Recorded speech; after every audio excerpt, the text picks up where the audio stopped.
Hi there. So people are asking me, where'd you get all this stuff, Geshe? And to be honest, I started studying these topics about 42 years ago. And I spent a lot of time with some very, very great masters learning about these ancient ideas of how to grab your dreams and turn them into reality. And an image that I was taught many years ago to understand it is, look, we proved with the pen that a lot of the reality around you already, the world around you already, is already affected by pictures coming out of your mind. A dog does not see a pen. There's something coming out of the dog's mind which takes the same parts and makes them into something to chew. And there's something coming out of the human's mind that takes the same parts and turns them into a pen. And you can't really say that the human is more correct than the dog because, yes, the human can write a letter with these parts joined together by those pictures, but the dog can chew on it, have fun, enjoy. For them, it's a real thing. And nobody can say it's not real. And nobody can say that the dog somehow should have seen it as a pen. The dog doesn't want a pen. The dog can't use a pen. They can use a chew toy. Okay, so they are both real. Images in our mind, the same kind of images that we use when we dream of a new apartment, it's very, very similar mental images are creating that new apartment and are making that new apartment. So if we can learn to the connection between dream images of the apartment we'd like to have and then the real apartment that we get, which is also a creation of different kinds of images in our mind, if we can become a master of images, then we could take dreams out of our mind and turn them into reality. And I'm talking a new apartment. I just bought a new car recently. It's a beautiful, big new car. It's really, really nice. And it was by the way, it was the only car that I was looking for in the whole state of Arizona. There was only one of these cars. In fact, we bought it while I was still in the factory. And we created that car. We took the dream car from our mind and we used the methods that you're going to learn. We took them out of our mind and we pushed it out into reality. And now my wife's driving it around. In fact, I like to borrow it from her because it's nicer than my car. And she let me drive it yesterday. And I'm kind of afraid to drive it because I'm afraid I'll put the first scratch on it. So that's exciting that you're talking about something fun. Now, Seiji Arao, our vice president of DCI, he said, Geshe, if you're going to start talking about this new level, I think you better warn people that it's deeper. And I have to say, if you've been to the 12 foundation levels of DCI, those are deep, okay? They are deeper than a normal course, the success course in the whole world. You will never find in the whole world the kind of cool stuff that you find in a DCI course. And it's like 100 times more cool stuff, okay? Maybe in a normal course, there's one or two cool things. In a DCI course, there's like 100 cool things.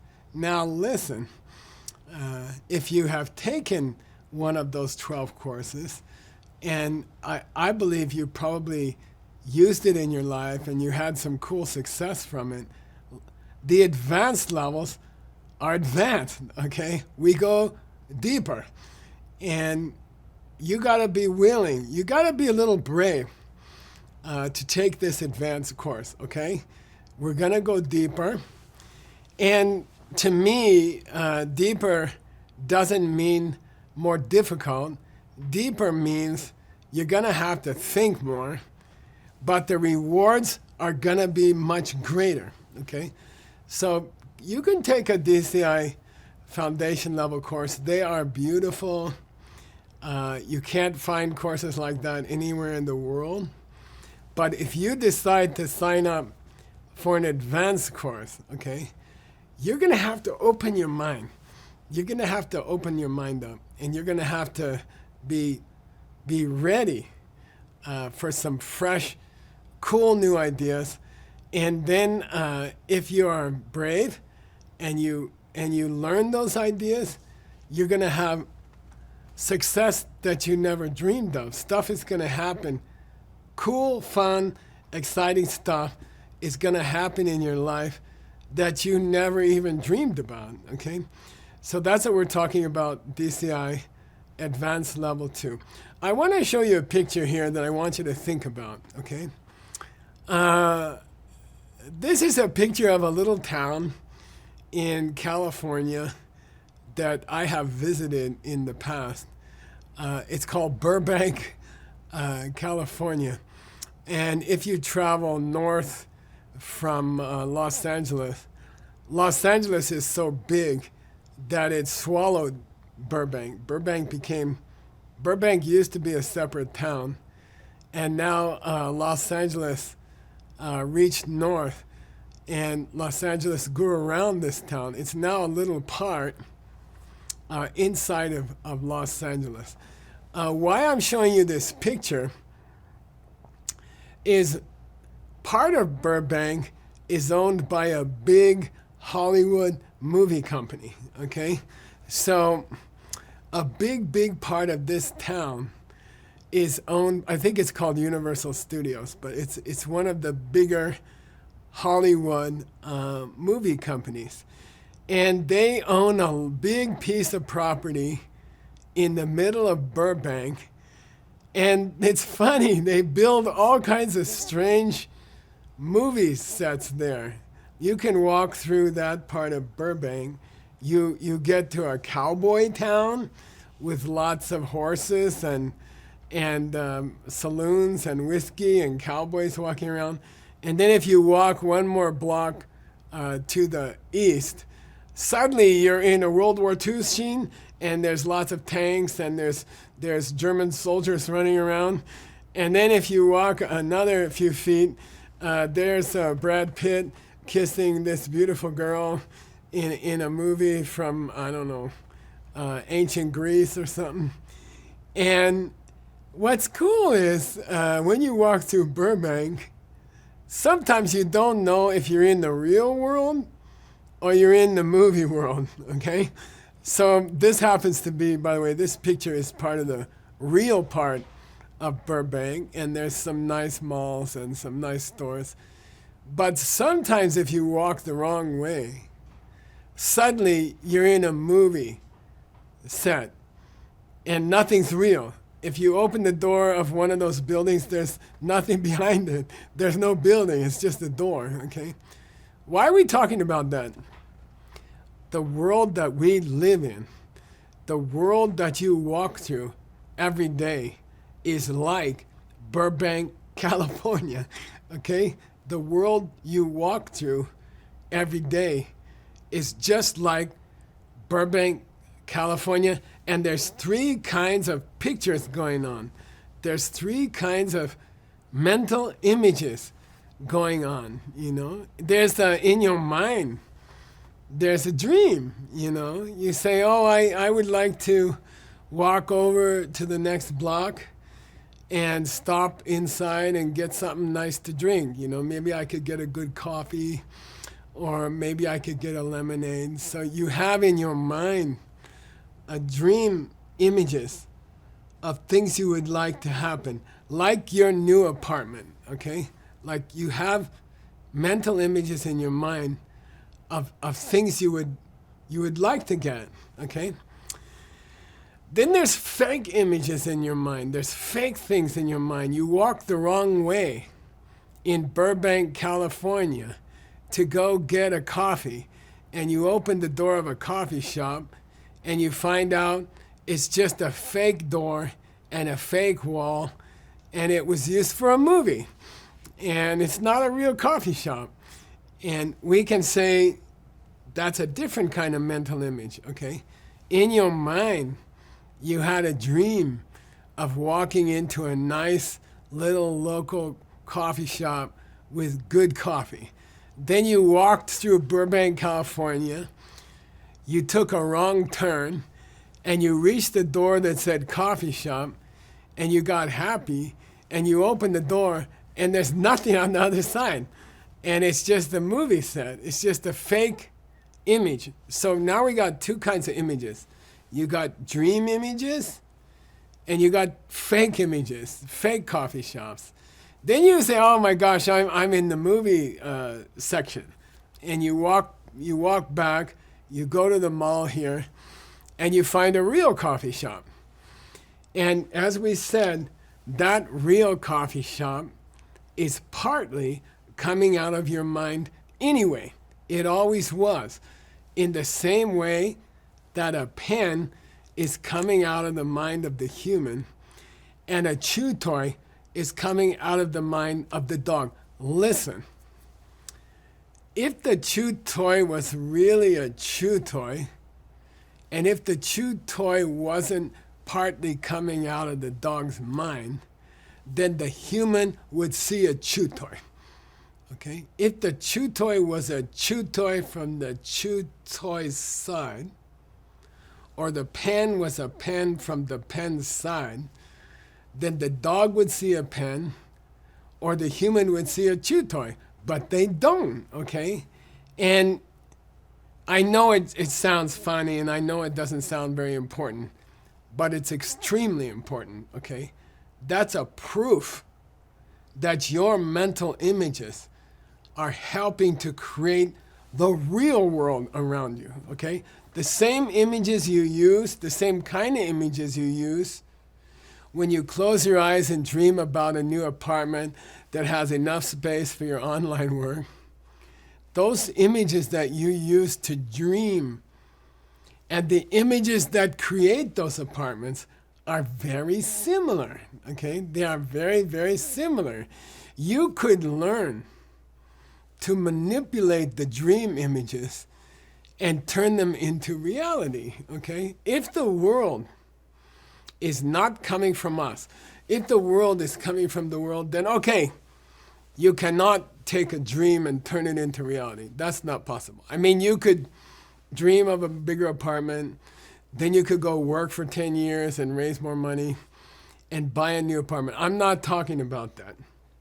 Okay. Is it possible to grab the mental image of a new apartment and somehow force it out into reality in the same way that we all agree you take a mental image to create a pen out of these two pieces? And you can, okay? In this course, what we're going to learn on a very deep level is how those images that create the dream are made of the same stuff as the images which create the real world. And if you can learn to work with those images inside the mind, if you can learn to change and to modify those images from dream into reality, then every single day of your life, you could make dreams turn into reality as you want to, without waiting 10 years to work and collect money to buy a new apartment. There are ways, deep, deep ways, for people who are willing to work hard, that you can take dream images and move them out into the real world. And again, I'm not talking about collecting more stuff. Oh, now I got 2 cars. I'm twice as happy. You know it doesn't work, and I know it doesn't work.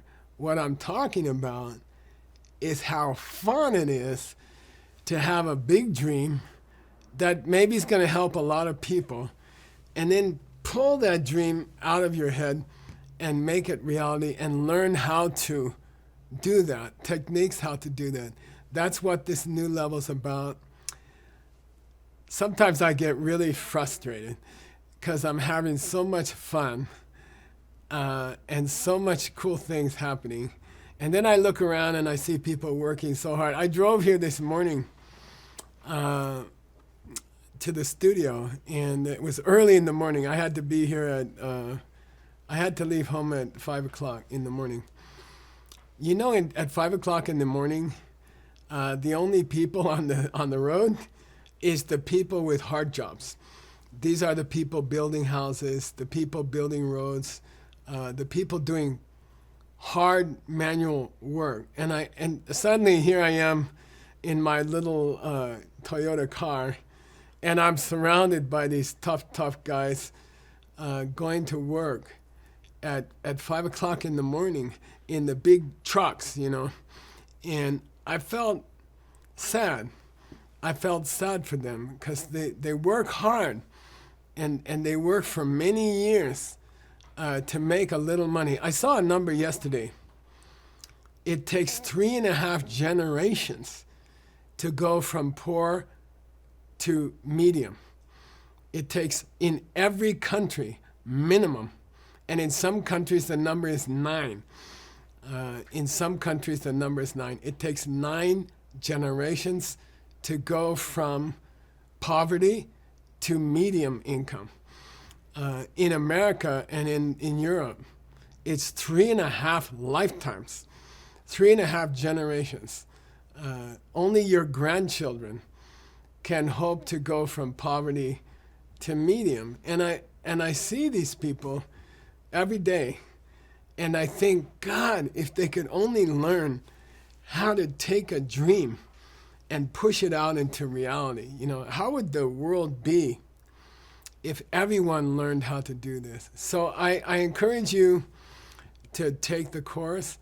I encourage you to learn how to do it.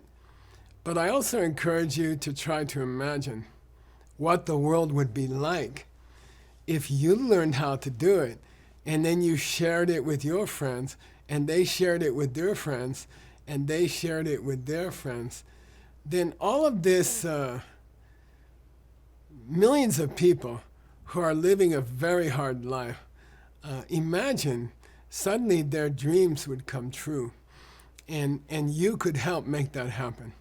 So I encourage you to think about taking this course, and we'll teach you how to do it. And then in the back of your mind, let your motivation be not just for yourself, but imagine if this works and you could help other people get started on it.